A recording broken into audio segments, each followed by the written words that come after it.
कि शारीरिक और मानसिक तौर पर नीतीश कुमार स्वस्थ नहीं है। नीति आयोग के मीटिंग में जाते तो 4 आदमी देख लेता कि भाई इनका हालत है खराब। लालू यादव किसको परिवार से निकाल रहे हैं, किसको परिवार में रख रहे हैं, इससे बिहार का क्या लेना देना है। लालू यादव ने क्या कहा है कि कोई यादव समाज का काबिल आदमी है उसको हम नेता बना देंगे। मोदी जी को ये ना कहना चाहिए था मधुबनी में कि भाई बिहार में चीनी मिल कब चालू होगा, कि यहाँ पर सीमेंट का फैक्ट्री कब लगेगा, यहाँ स्टील की फैक्ट्री कब लगेगी, कब बिहार के बच्चों का बाहर जाना रुकेगा।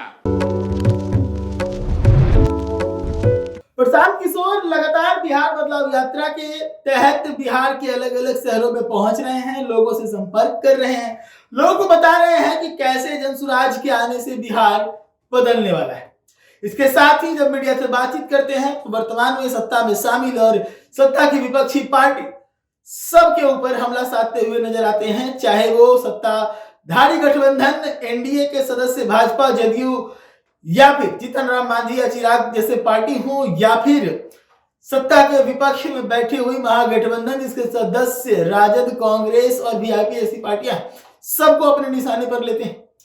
अपने लगातार पदयात्रा के दरमियान बीते 25 मई को प्रशांत किशोर वैशाली पहुंचे हैं। वैशाली पहुंचने के साथ ही प्रशांत किशोर ने बिहार के मुख्यमंत्री नीतीश कुमार के ऊपर बहुत बड़ा बयान दे दिया। दरअसल नीति आयोग में नीतीश कुमार के शामिल नहीं होने के कारण ये बयान दिया है प्रशांत किशोर ने। प्रशांत किशोर ने साफ तौर पे कहा कि नीतीश कुमार की मानसिक स्वास्थ्य देश के सामने आ जाती, इसी के कारण नीतीश कुमार को नीति आयोग की बैठक में शामिल नहीं होने दिया गया। इनको किसी की चिंता नहीं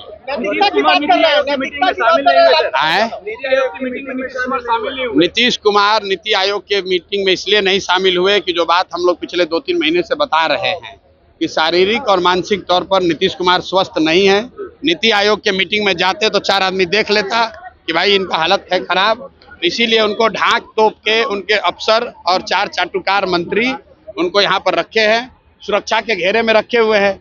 नीति आयोग के बैठक में जाते तो वहाँ अन्य मुख्यमंत्रियों से मिलना पड़ता, कुछ बोलना पड़ता, देश की मीडिया देखती, वहाँ कैसे आप छुपते, इसीलिए डर के मारे नहीं गए और आज गए हैं एनडीए के मुख्यमंत्री। और दूसरे नजरिए से देखिए, जो देश का सबसे गरीब और पिछड़ा राज्य बिहार है, उसका मुख्यमंत्री विकास के लिए नीति आयोग के बैठक में नहीं जाता है और आज दिल्ली गए हैं कि जदयू को सीट 2 को ज्यादा मिले कि कम मिले। अपने आधी मीटिंग से उठ के चले आए हैं तो आधे, अरे भैया जब दिमागे ठीक नहीं है, दिमाग काम नहीं कर रहा है तो किसी मीटिंग में जाएंगे, किसी में नहीं जाएंगे। लेकिन जो समझने वाली बात है कि नीति आयोग बिहार के विकास के मुद्दे के लिए बैठक थी, देश भर के मुख्यमंत्री जमा हुए थे, तो वहां पर न जाना चाहिए। प्राइवेट मीटिंग में आप जाइए चाहे न जाइए, उसका क्या फायदा। आपको लगता है सर इसके बाद भी बीजेपी उनको चेहरा मानेगी? बीजेपी उनको चेहरा बनाकर चुनाव तक रखना ही रखना है बीजेपी को, क्योंकि जानता है कि न रखेंगे तो भाग के उधर चले जाएंगे। और 12 सांसदों का समर्थन भी दिल्ली में है। आप बताइए, बिहार के किसी सामान्य परिवार का बच्चा अगर उसको सिपाही बनना है तो उसको फिजिकल टेस्ट देना है, अगर उसको शिक्षक बनना है तो उसको मेडिकल टेस्ट देना है। लेकिन बिहार के मुखिया को न शारीरिक जांच है न मानसिक जांच है। ये आदमी को अपना नाम याद नहीं रह रहा है, किसी महिला को स्टेज पर पकड़ लिया, किसी राष्ट्रीय गान हो रहा है उसमें थपड़ी बजाने लगा, किसी आदमी को मान लीजिए कि उसका शोक में गए हैं वहां पर गाना गा रहे हैं। और ऐसे व्यक्ति को बीजेपी ने थोप रखा है बिहार पर सिर्फ इसलिए कि 12 सांसदों का समर्थन दिल्ली में मिलता रहे और बिहार की जनता, बिहार के युवा का जो होना है हो, उससे उनको कोई मतलब नहीं है। इसीलिए आप देख रहे हैं कि यहाँ लोगों से हमने पूछा कि मोदी के कहने पर वोट दोगे, लोगों ने क्या कहा बताइए, लोगों ने क्या कहा? एक लोग ने कहा नहीं देंगे। छुट्टी हो रहा है तो भैया आप छुट्टी हो रहा है कि नहीं, आप जाके लोगों से पूछिए। क्या चुनाव के बाद क्या होगा? नवंबर में बिहार का निजाम बदलने वाला है, नया व्यक्ति मुख्यमंत्री बनने वाला है। बहुत बहुत धन्यवाद। सुना आपने किस प्रकार से प्रशांत किशोर सीधे तौर पे कह रहे हैं कि नीतीश कुमार की मानसिक स्वास्थ्य जो है वो पूरे देश के सामने आ जाती। वहीं वैशाली में ही प्रशांत किशोर ने लालू को भी आड़े हाथों लिया। दरअसल तेज प्रताप यादव के ऊपर लालू प्रसाद ने कार्रवाई की है और तेज प्रताप यादव को अपने परिवार और पार्टी से 6 सालों के लिए निष्कासित कर दिया। इस पर प्रतिक्रिया देते हुए प्रशांत किशोर ने कह दिया कि लालू को कोई फर्क नहीं पड़ता उनके परिवार में कौन है, लालू किसे अपने परिवार में रखते हैं इससे कोई फर्क नहीं पड़ता, लेकिन लालू को सिर्फ इससे फर्क पड़ता है कि तेजस्वी यादव को कैसे सीएम बनाया जाए। 6 साल के लिए और परिवार से भी।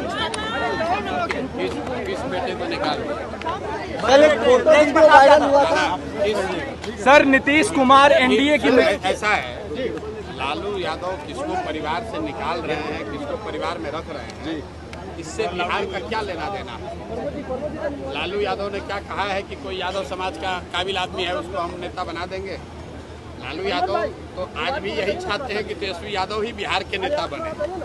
हम लोग तो जन स्वराज में हमने ओपन कहा है कि राजद की ओर से लालू जी ये कह दें कि अगर वो जात की बात करते हैं, छोड़िए पूरा बिहार का बात, अगर उनको यादवों की चिंता है तो यादव समाज से किसी आदमी को मुख्यमंत्री का चेहरा घोषित कर दे, जन स्वराज उनके समर्थन में खड़ा हो जाएगा।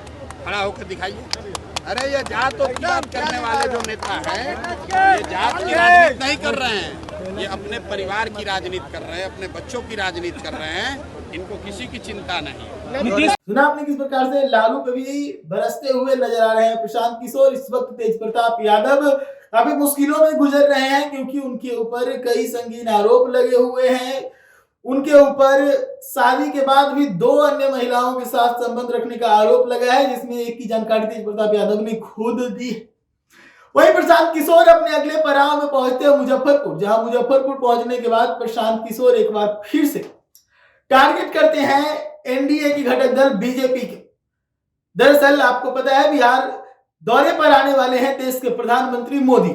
उनके बिहार दौरे पर आने से पहले प्रशांत किशोर ने निशाना साधा है और कहा है कि बिहार अपने चुनाव प्रचार के लिए मोदी आ रहे हैं, लेकिन वो बताएं कि आखिर बिहार में फैक्ट्रियां क्यों नहीं लग रही।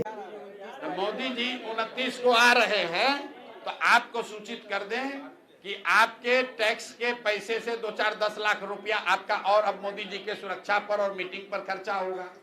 क्योंकि मोदी जी जितनी बार बिहार आते हैं तो बिहार को क्या देते हैं नहीं देते हैं तो बाद में गणना होगी।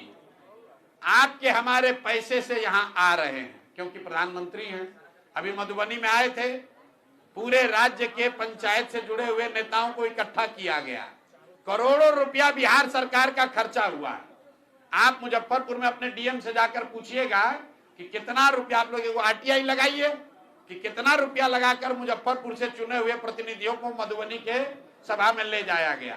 और मधुबनी में उन्होंने घोषणा क्या की, मधुबनी में मोदी जी ने घोषणा की, देखिए ऊपर वाला भी है, उनके मुंह से निकला क्या कि सहरसा कहना चाह रहे थे, सहरसा का प्रोनाउंसिएशन गलत कर दिए, लेकिन कहा उन्होंने ये कि सहरसा से गुजरात और महाराष्ट्र जाने के लिए नई वंदे भारत ट्रेन चलेगी ताकि श्रमिक परिवार, ध्यान दीजिए, श्रमिक परिवार के बच्चों को जाने में सुविधा हो।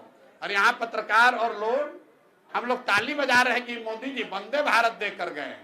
वंदे भारत किस लिए दिए हैं कि आपका हमारा बच्चा यहाँ मुजफ्फरपुर से, मधुबनी से, दरभंगा से मजदूर बनकर जाएगा गुजरात में काम करने, तो फैक्ट्री लगेगा गुजरात में, और आपका हमारा बच्चा जाएगा ट्रेन में बैठ के वहां मजदूरी करने। अब बिहार के लोगों का मत मारा गया, हम लोग ताली बजा रहे हैं कि 4 गो नया ट्रेन खुला है।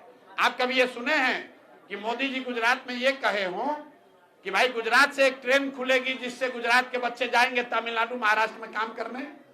अगर मोदी जी ये कह दें तो गुजरात में एक आदमी वोट नहीं देगा। लेकिन बिहार में तो राजनीति इसे पर है कि हमको 2 और ट्रेन खुल जाए ताकि हम लोग के बच्चे जानवर की तरह बैठ के यहाँ से जाएं मजदूरी करने। अरे भाई अंग्रेज भी यहाँ से रेलवे लाइन लगाया था। काहे लगाया था रेलवे लाइन? कि यहाँ से कॉटन और सारा सामान कोयला ढो के ले जाए। अंग्रेज भी पहले जहाज चलाता था। आपके हमारे बिहार के कितने पूर्वज गए हैं मॉरिशस, फिजी, जाकर वहां मजदूर बनकर मसाला का खेती करने। तो क्या अंग्रेज आपका भला कर रहा था? मोदी जी को ये ना कहना चाहिए था मधुबनी में कि भाई बिहार में चीनी मिल कब चालू होगा, कि यहाँ पर सीमेंट का फैक्ट्री कब लगेगा, यहाँ स्टील की फैक्ट्री कब लगेगी, कब बिहार के बच्चों का बाहर जाना रुकेगा। तो ये कह नहीं रहे, कह रहे कि बिहार के बच्चों को जाने के लिए और बढ़िया ट्रेन देंगे। तो भैया आप लोग तय कर दीजिए कि मोदी जी 29 तारीख को आएंगे तो और बढ़िया आपको क्या अनाउंस करेंगे, सुनिएगा। तो आपने किस प्रकार से प्रशांत किशोर लगातार जो है वो पक्ष और विपक्ष दोनों को रगड़ते नजर आ रहे हैं। अपनी यात्रा के दरमियान वो बिहार के अलग अलग शहरों में, अलग अलग जिलाओं में पहुंच रहे हैं, लोगों से संपर्क कर रहे हैं और इस दरमियान कोई कसर नहीं छोड़ रहे पक्ष और विपक्ष के ऊपर किसी भी प्रकार का हमला करने। जुड़ेगा तेजुल के साथ। धन्यवाद।